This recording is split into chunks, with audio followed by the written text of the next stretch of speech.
नमस्ते दोस्तों, मेरा नाम नितिन है और मैं दिल्ली का रहने वाला हूँ। मेरे बड़े भाई की शादी हुई। शादी के बाद जब अगले दिन हम लोग भाई की ससुराल भाभी को लेने गए तो मैंने देखा कि भाभी की बहन खुद से मजाक कर रही है। अभी उसकी उम्र लगभग 18 साल की हुई थी। प्रिया का रंग एकदम गोरा व्हाइट मिल्क के जैसा था। प्रिया ने उस दिन काली कुर्ती डाली हुई थी। वह अपनी चुस्त कुर्ती में गजब का माल लग रही थी। सच कह रहा हूँ दोस्तों, मुझे वो ऐसी लग रही थी मानो कोई हुस्न की देवी मेरे सामने खड़ी हो। जब प्रिया ने हमें खाना खाने आने को कहा तो हम दोनों एक दूसरे कमरे में आ गए। वहाँ प्रिया मेरे और भाई के लिए खाना लेकर आई और उसने खाना टेबल पर सजा दिया। वह मेरे बगल वाली कुर्सी पर बैठ गई। उस वक्त मैंने प्रिया के पैर को हल्का सा दबा दिया तो वो मुस्कुरा दी और उठकर चली गई। फिर हम दोनों ने खाना खाया और कुछ देर बाद भैया के साथ मैं अपनी भाभी को लेकर अपने घर आ गया। उसी रात भाभी की सुहाग रात थी। रात को मैं कमरे में सोने चला गया और भैया भाभी अपने काम पर यानी सुहाग रात मनाने चले गए। भाई भाभी की आवाजें मेरे कमरे में आ रही थी और बिल्कुल साफ सुनाई दे रही थी। भाभी चिल्ला रही थी, ओए माँ छोड़ दो, मुझे बहुत दर्द हो रहा है। इस पर भाई ने भाभी की एक भी नहीं सुनी। भाभी के रोने की आवाज काफी तेज हो रही थी। उस रात उन दोनों ने 3 बजे तक अपनी सुहाग रात मनाई। फिर अगले दिन मैंने भाभी को देखा तो उनकी चाल कुछ बदल गई थी। कुछ दिनों से ऐसा ही चलता रहा। मेरे भाई मॉर्निंग में ऑफिस निकल जाते और वो शाम को ही वापस आते। सारे दिन मैं और भाभी घर पर ही होते थे। धीरे धीरे हम दोनों में बात होनी शुरू हो गई। मैं भाभी से बहुत मजाक करता था और वो भी मेरे साथ बहुत ज़्यादा मजाक करती थी। एक दिन भाभी ने मुझसे पूछा कि कोई तेरी गर्लफ्रेंड है क्या? तो मैंने कहा नहीं भाभी, अब तक मुझसे कोई सेट नहीं हो पाई है। आप अपनी बहन से ही सेटिंग करवा दो ना।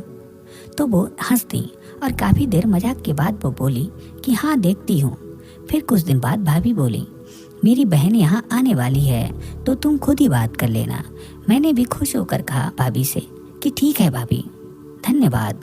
दूसरे दिन भाभी की बहन प्रिया घर आई।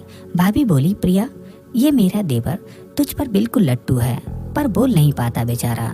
प्रिया इस बात पर मुस्कुरा दी और उसने मुझे बड़े प्यार से देखा। मैं भी समझ गया था कि प्रिया भी मुझसे फ्रेंडशिप करने के लिए रेडी है। कुछ देर बाद भाभी किचन में चली गई और मैं अकेले का फायदा उठाते हुए प्रिया को आई लव यू बोल दिया। प्रिया ने भी मुझे आई लव यू टू बोल दिया। शाम को भैया ऑफिस से आ गए और हम सब ने मिलकर डिनर किया और वे सो गए। प्रिया 2 दिन बाद अपने घर चली गई। तब तक मैंने प्रिया से उसका नंबर ले लिया था। अब हमारी फोन पर ही की बातें होने लगी थी। मैं प्रिया को वीडियो कॉल करके के लिए गर्म कर देता था और उसका पानी निकलवा देता था। अब वो इस बात को लेकर परेशान होती रहती थी। एक दिन प्रिया के घर वाले 2 दिन के लिए दिल्ली से बाहर जाने वाले थे तो प्रिया का फोन आया और उसने मुझे ये बता दिया। उसने बताया कि उसकी तबीयत ठीक नहीं है। यह बोलकर उसने मम्मी को जाने से मना कर दिया। तो उसकी मम्मी ने मेरी भाभी को फ़ोन किया और बोला, तेरे पापा और मैं दिल्ली से बाहर जा रहे हैं। प्रिया की तबीयत ठीक नहीं है तो तुम 2 दिन के लिए यहाँ रहने आ जाओ। तो भाभी बोली, ठीक है मम्मी, मैं आ जाऊँगी। फिर जब भाभी ने यह बात मेरे भाई को बोली तो भाई ने कहा कि मुझे तो ऑफिस के काम से 7 दिन के लिए बाहर जाना है, तुम नितिन के साथ चली जाना और बाद में आ जाना। तभी भाभी ने मुझे बुलाया और कहा, नितिन मुझे तुम्हारे साथ अपनी मम्मी के घर 2 दिन के लिए जाना है, उधर मुझे कुछ काम है। ये बातें सुनकर मैं खुश हो गया और मैंने भी हाँ बोल दिया। फिर अगले दिन मेरी सेक्सी भाभी प्रिया के पास जाने के लिए तैयार हो गई। सुबह 9 बजे हम घर से निकले और 10 बजे वहाँ पहुँच गए। मुझे देखकर प्रिया बहुत खुश हुई। मैं समझ गया था कि अब वो टाइम आ गया है जिसका मुझे बेसब्री से इंतजार था। मेरी भाभी भी मेरी खुशी को समझ चुकी थी। भाभी ने प्रिया से कहा, आज खाना बाहर से खाते हैं, काफ़ी दिन से बाहर का खाना नहीं खाया है। और अब हम तीनों एक रेस्टोरेंट में गए और वहाँ हमने मटन खाया। फिर वहाँ से निकलकर घर आ गए। रास्ते में भाभी बोली, मुझे शायद गैस सी बन रही है तो मैं केमिस्ट से दवा लेकर आती हूँ। भाभी ने केमिस्ट से सेक्स की 2 गोली ले ली और अब हम घर आ गए थे। हम तीनों ने घर आकर थोड़ी देर बातें की। फिर भाभी बोली, मुझे तो नींद आ रही है, तुम दोनों दूसरे कमरे में जाकर बातें कर लो। मैं समझ गया कि ये भाभी जानबूझकर बोल रही हैं। प्रिया और मैं दूसरे कमरे में आ गए और मैंने लैपटॉप चला दिया। उसमें मैंने ब्लू फिल्म चालू कर दी और कमरे को अंदर से लॉक कर लिया। अब मैंने प्रिया को पकड़ा और किस करने लगा, तो इसमें प्रिया भी मेरा साथ देने लगी। मैंने 30 मिनट तक उसके ओंठों को चूस चूस कर लाल कर दिया था और वह भी मेरे जिस्म को बड़ी प्यार से सहला रही थी, जिस कारण मुझे बहुत मजा आ रहा था।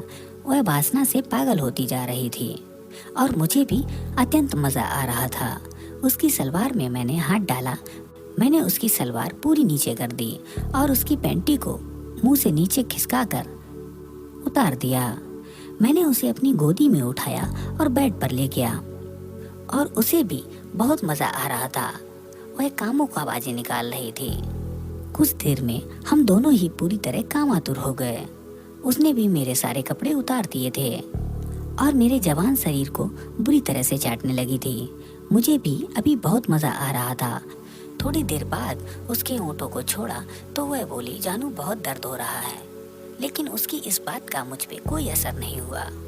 उल्टा मैंने अपनी स्पीड और तेज कर दी। वह लंबी सांस लेते हुए बोली, यार थोड़ा तो तरस खाओ। मैंने हंसकर फिर उसके होंठों को चूसा। इससे उसे थोड़ा सा आराम मिला और फिर एक बार वो मेरा साथ देने लगी। तो दोस्तों, उम्मीद करता हूँ कि आपको हमारी ये कहानी अच्छी लगी होगी। यदि आपको हमारी ये कहानी अच्छी लगी तो कृपया हमारे चैनल को जरूर सब्सक्राइब करें।